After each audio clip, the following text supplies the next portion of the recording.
అన్నా అన్నా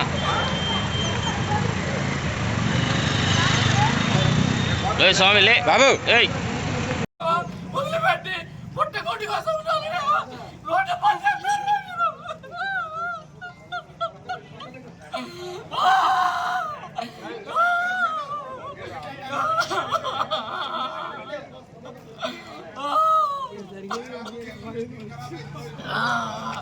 కట్టడయా మమ్మల్ని మొత్తం ఫ్యామిలీ మొత్తం తీసుకుపోయి పంపించాలని తీసుకోండి కొంచెం సేపు ఓపిక లేకుంటే మేము తీసుకుంటా ఉన్నాం కదా మొత్తం చదివినాక మా ఏంది ఈ ధ్వంసం ఎందుకు ఈ ధ్వంసం ఏంది సృష్టించాలని అంటే వాళ్ళకైనా న్యాయం ఎవరికి లేదా న్యాయం ఏ సమాచారం ఇది ఏ సమాచారం అక్రమంగా సంపాదించుకున్నాను ఏమో వదిలిపెట్టి పుణ్యానికి వేసుకున్నాం మేమన్నా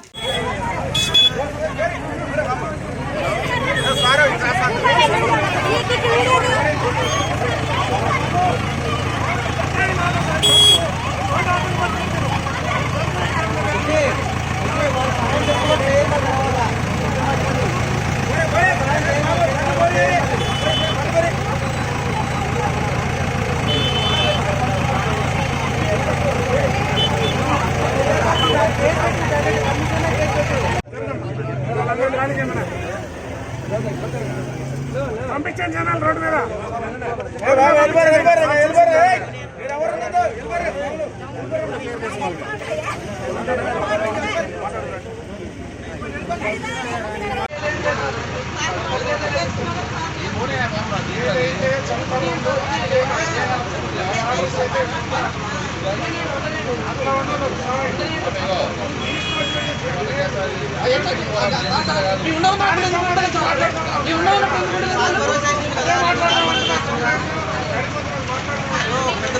ఈశాన్య మూల సింహద్వారం పాట కోసం మమ్మల్ని అక్రమంగా తీసుకొచ్చారు. రోడ్డు గడ్డ వస్తుందా ఇక్కడ? రోడ్డుకి ఏమంటారు ఇక్కడ? మమ్మల్ని చంపాలి, సింహద్వారానికి ఈశాన్య మూలంలో దారి తీసుకోవాలి. 40-50 సంవత్సరాల నుంచి మేము చిన్న పిల్లలు పెట్టుకోబోతున్నాం. లాయర్ వేసింది ఇక్కడ 40 సంవత్సరాల నుంచి. మా నాన్న తర్వాత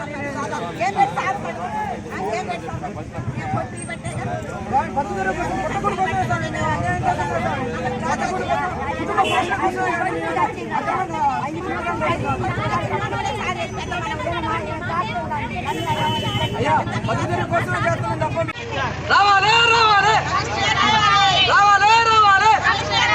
చేతి వృత్తిదారులకు న్యాయం జరగాలి, చేతి వృత్తిదారులకు న్యాయం జరగాలి. చేతి వృత్తిదారుల మీద ఇంత అసహనం ఏందో న్యాయం జరగాలి, చేతి వృత్తిదారులకు న్యాయం జరగాలి.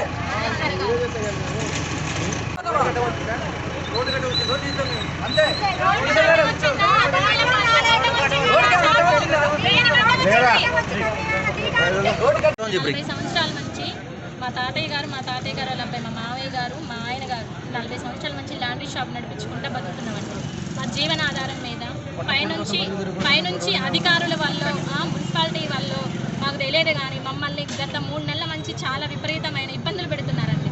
మేము చేసేది ఒక లాండ్రీ షాపు, దాంట్లో మేము లక్షలు కోట్లు సంపాదించే వృత్తి అయితే కాదు.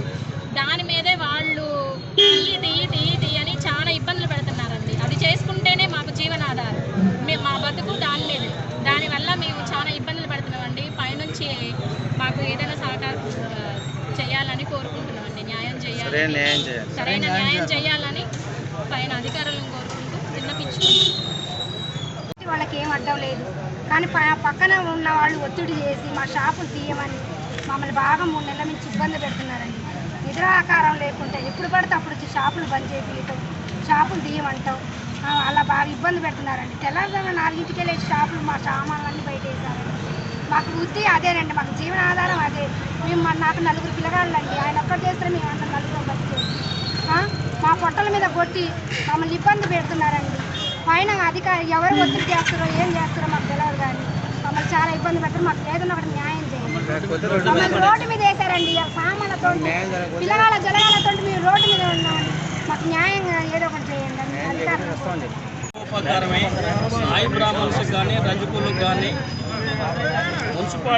మున్సిపాలిటీ స్థలాలలో మడిగలు కట్టి వాళ్ళకి నామినల్ రేట్లకి కిరాయిలకి ఇచ్చేటువంటి జీవోలు ఉన్నాయి. అది చేయకపోగా వాళ్ళు బజార్లో బతికి కుటుంబాలని పోషించుకునేటువంటి పరిస్థితులలో వాళ్ళ జీవనాన్ని అల్లాకొల్లం చేసేటువంటి పరిస్థితులలో ఇక్కడ మున్సిపాలిటీ అధికారులు కొంతమంది మాటలు విని వాళ్ళ ప్రాపర్టీని డ్యామేజ్ చేశారు. అందుకనే అధికారులు న్యాయంగా ఆలోచించి నాయ బ్రాహ్మణ్స్కి కానీ ఎలిజిబుల్కి కానీ ఉన్నటువంటి హక్కుల్ని కాపాడవలసిందిగా మేము సిపిఎం పార్టీ వైపు నుంచి డిమాండ్ చేస్తాము.